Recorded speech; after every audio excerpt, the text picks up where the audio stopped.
조직을 생각하고요, 가족을 생각하고 애를 생각하지 누구를 생각하지 않습니까? 제가 보기에 자기를 생각하지 않는 것 같아요. 자기를 별로 케어할지도 모르더라고요. 그러면 이런 생각이 들잖아요. 내가 이거 하려고 모든 걸 올인해서 내가 여기까지 왔단 말인가? 너무 허무하네. 그래서 지금 열정을 가지고 시작했는데 열정이 떨어졌다라고 하는 것은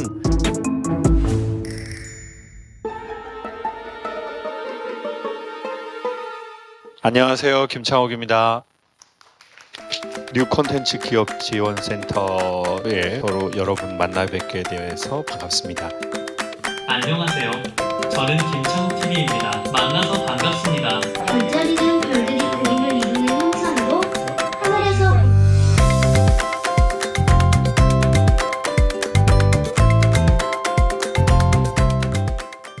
한 주, 두 주 전에 이제 TV 기사에 뭐가 막 났거든요. 그게 뭐였냐면, 보신 분 혹시 계실지 모르겠지만 제가 알츠하이머 의심 증상이 생겼어요. 뭘 자꾸 까먹는 거예요. 잊어버리고 또 까먹고 또 뭐 집 호수도 좀 잊어버리게 되고, 이제 그 검사를 한 게 어떻게 기사화가 막 됐는데, 병원에 가서 물어봤어요.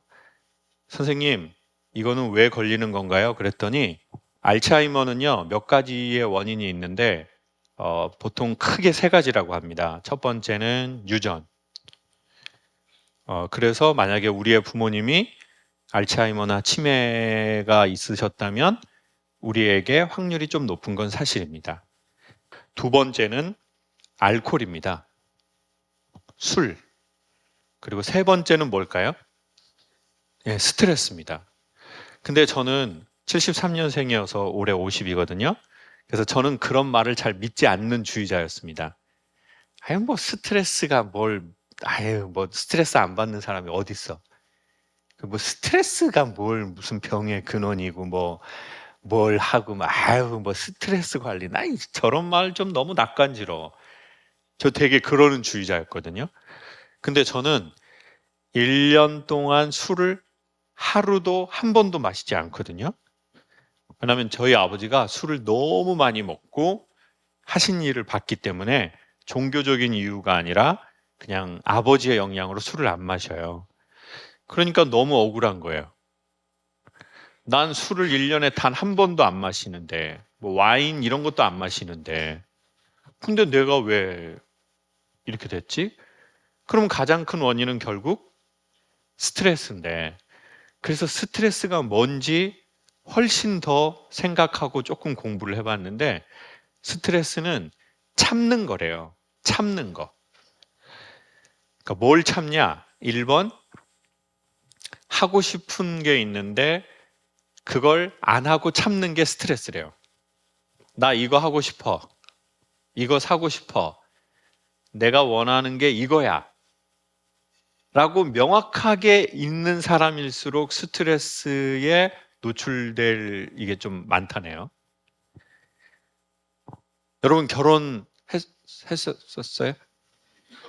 결혼은 누구랑 하면 좋으냐면 사랑하는 사람하고 하면 좋잖아요. 근데 보통 우리 인간 사회에서는 결혼은 누구랑 하냐면요, 결혼할 때쯤에 만난 사람하고 한대요. 그러니까 지금 하시는 일도 원래 자기 전공이 아닌 사람도 있을 거예요.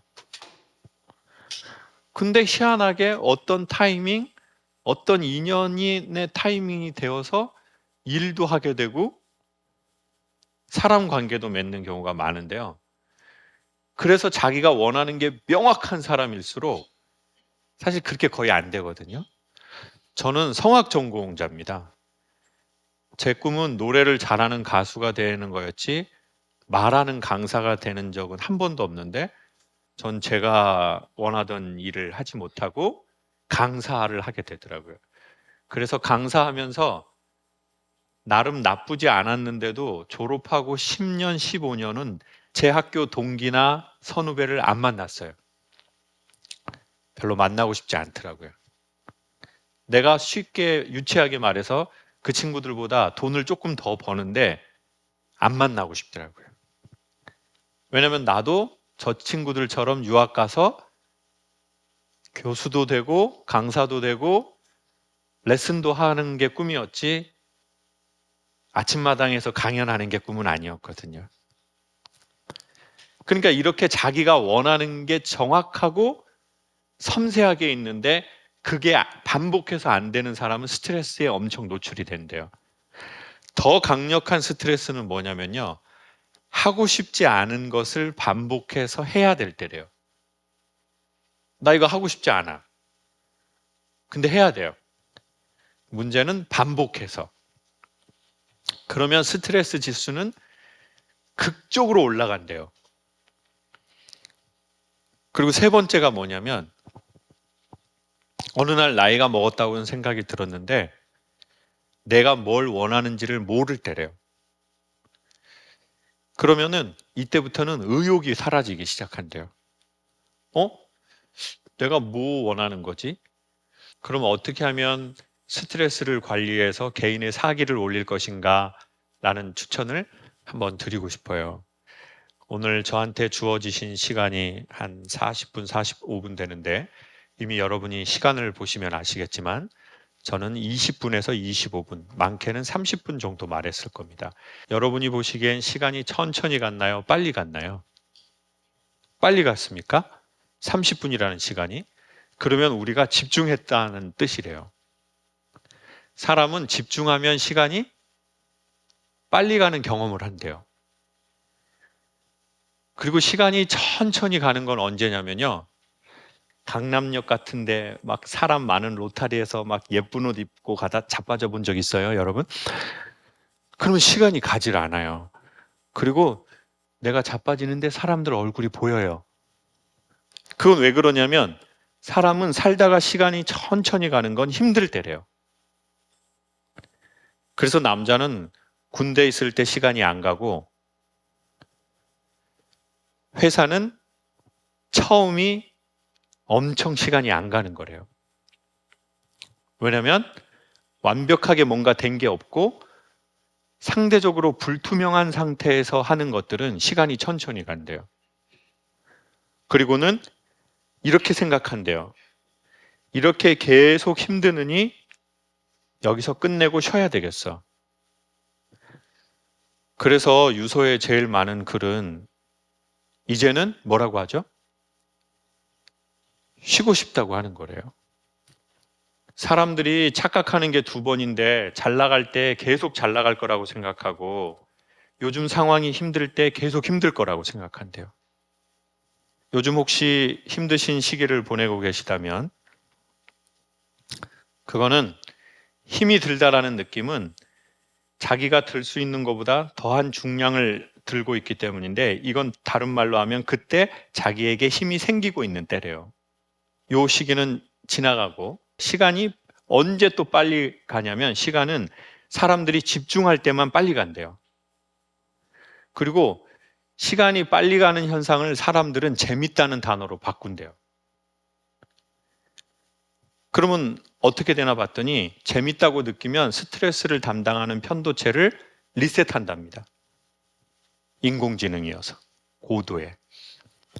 그러면 어떻게 해야 인간 개개인은 스트레스를 스스로 관리할 수 있도록 세팅 값이 되어 있냐면 시간이 빨리 가는 일들을 반복해서 할 때래요.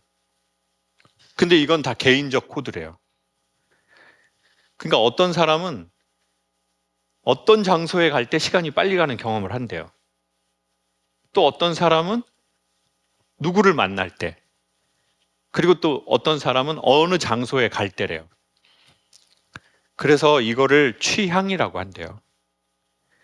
이 취향을 알고 이 취향을 반복하면 스트레스는 계속 정기적으로 인공지능처럼 그냥 그 값을 자꾸 리셋을 한대요. 근데 그렇지 않으면 어떻게 되나 봤더니 계속 참는데요, 숨을.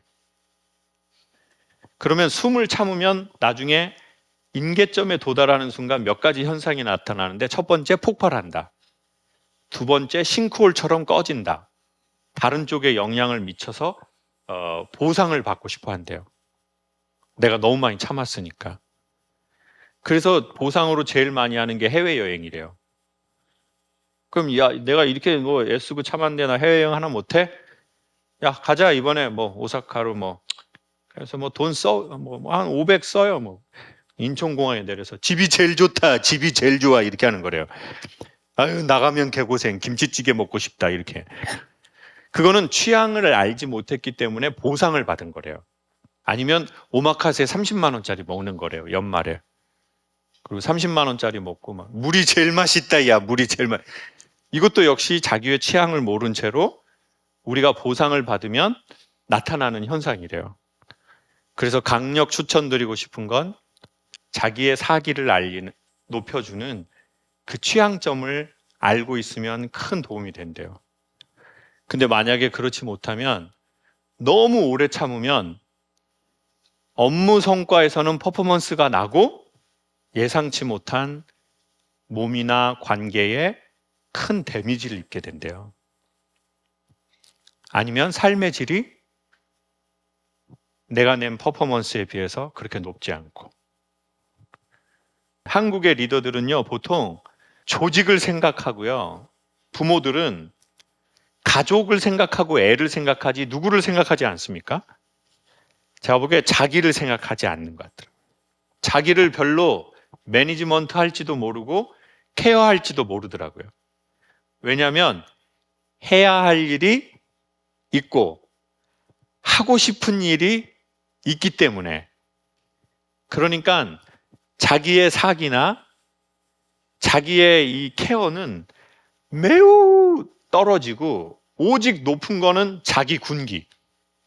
그러면 이런 생각이 들잖아요. 내가 이거 하려고 내가 10수년을 모든 걸 올인해서 내가 여기까지 왔단 말인가? 아, 너무 허무하네. 그래서 조금 여유 있게 가더라도 너무 가혹하게 자기를 몰아붙이지 말고 중간중간 시간이 빨리 가는 자기의 그 지점과 커넥팅하면 좋겠다는 생각이 들더라고요. 여러분이 메모해 주신 걸 한번 이야기해 보겠습니다. 열정을 가지고 시작했습니다. 제가 맞게 가고 있는지 모르겠어요. 번아웃이 심하게 온 것 같습니다. 예전처럼 다시 열정을 가지고 활기차게 일하고 싶은데 어떻게 하면 좋을까요? 라고 메모를 주셨습니다. 인생은 3단계래요. 1단계는 열정기래요. 막 엄청 해보고 싶은 때.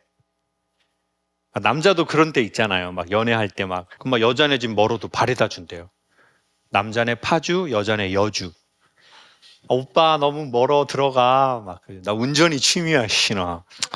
하루에 500km 하잖아. 나. 그 도파민이 나와서 그게 그러는 거래요. 뇌하수체에서 도파민이라는 신경 전달 물질이 나온대요. 자기가 매력 있다라고 생각하는 여성을 만나면. 그래서 도파민이 나오면 의욕이 생긴대요. 미쳐가지고 그렇게 하는 거래요. 흥분 상태에서.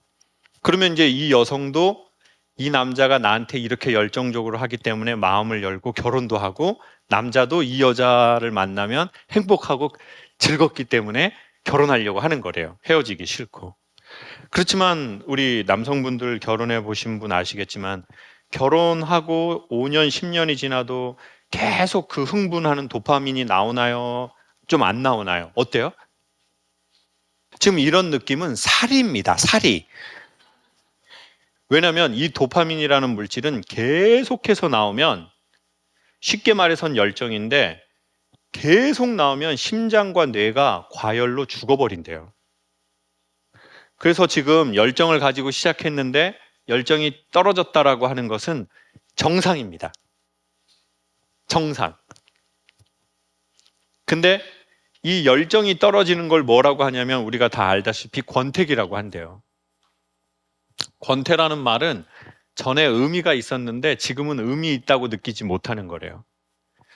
그래서 글을 주신 분과 같은 사정이 있다면, 나 전에 정말 열정적이었는데 지금 너무 권태로워, 이 일이. 출근하는 길이 막 그렇게 설레지는 않아. 라고 하신다면 이건 무슨 뜻이냐면 전에 열정이 정말 진심이었고 뜨거웠다는 뜻입니다. 그러니까 산이 높으니까 골이 깊어진 거죠. 그늘도 많아진 거고, 나무가 크니까. 근데 권태기에 들어서면 사람은 또 두 번째 무의식적 착각을 하는데 이 권태가 계속 갈 거라고 생각하는 거래요. 근데 열정도 영원하지 못하지만 권태도 영원하지 못하대요. 이건 사회학자들이 수백 년 인간을 보고 밝혀낸 거래요. 그러면 세 번째 단계로 가는데 그 세 번째 단계가 뭐냐면 성숙기라고 하는 단계인데 쉬운 말로 하면 숯불 같은 거래요. 숯불. 그러니까 열정은 불꽃. 막 장작에 불이 타가지고 처음에 막 스타트하게 만드는 거.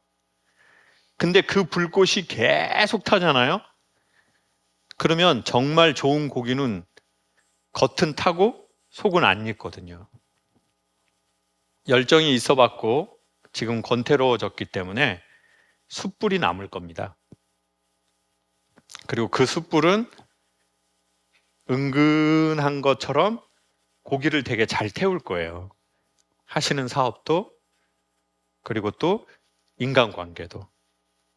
그래서 이 시기에 저희한테 있으면 좋은 게 아메리카 인디언하고 미국의 저널리스트하고 미국 사막을 막 둘이 말 타고 가는데 막 타고 가다가 이 인디언이 내려서 자기가 걸어온 길을 향해서 이렇게 손을 들더래요. 그래서 이제 아무도 안 오는데 왜 그러는 거냐고 저널리스트가 물었는데 인디언이 그렇게 말했대요. 자기가 너무 빨리 달려서 자기의 마음이 자기를 못 쫓아올까 봐 내가 여기 있다고 이렇게 손을 흔드는 거래요. 저희가 뭔가를 시작하고 엄청 열정적으로 달려오셨을 거거든요. 그게 몇 달이든 몇 년이든. 제가 보기에 그러면 이 열정이 식었다고 생각할 즈음에 조금 자기 마음이나 정신을 살짝만 기다려줘도 좋을 타이밍이 오신 것 같아요. 직원이 저를 너무 힘들게 합니다. 업무 스타일이 달라도 너무 다릅니다. 업무 스타일이 다른 동료들과 어떻게 일을 해야 한다고 생각하십니까? 힘듭니다. 라고 글을 남겨주셨습니다. 오늘 아침에 저는 저희 스텝 한 분하고 10시 출근이었어요. 제가 오늘 11시에 일정이 있었는데 근데 이제 10시에 와야 되는데 이제 10시 20분이 됐는데 이제 그때도 차가 밀려서 못 온다는 거예요. 속으로 진짜. 근데 옛날 같았으면 제가 거기에서 어떻게 생활을 해야 되고 네가 도대체 뭔 정신으로 할 말은 너무 많죠. 근데 그때 이제 저는 이런 말을 많이 하다 보니까 그런 상황이 되면 그 소리가 들리더라고요. 이렇게 선택할 수 있는 소리가. 그게 뭐냐면 맞는 말을 너무 기분 나쁘게 하지 말자. 사장님은 맞는 말을 주로 기분 나쁘게 합니다. 그리고 결혼해 보신 분은 아시겠지만 아내들은 틀린 말을 하지 않습니다. 와이프들은 맞는 말을 기분 나쁘게 하십니다. 그걸 또 명령조로 이렇게 자기는 왜 내가 똑같은 말을 여러 번 하게? 한두 번 말할 때 들으라고. 내 성격 알잖아. 한 번 아니면 아닌 여자야. 성격 자체가 그런 여자야. 알았어? 이런 방울뱀 소리가 마지막에 꼭 나와버려요. 아내와 사장님은 좀 비슷한 느낌이 들어요. 사장님은 틀린 말을 안 한다. 다만 맞는 말을 뭐 나쁘게 한다고요? 기분 나쁘게 한다. 잔소리는 틀린 말이 아니거든요. 맞는 말 기분 나쁘게 하는 거거든요. 그래서 잔소리는 애국가 같다 생각해요. 애국가는 몇 절까지 있습니까? 4절 있죠. 그래서 보통 중요한 행사 때 애국가 4절 거의 부르지 않습니다. 애국가는 보통 1절만 부릅니다. 그래서 직원분들한테 말하실 때는 이런 생각 한번 하시면 좋을 것 같아요. 그래, 너무 기분 나쁘게 하지 말자. 그리고 잔소리는 1절만 하자. 결혼하셨다면 배우자에게도 자녀들이 혹시 우리가 있다면 애들한테도 틀린 말 절대 부모는 하지 않거든요.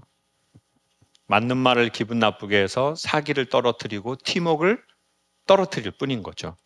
잔소리는 1절만 하자.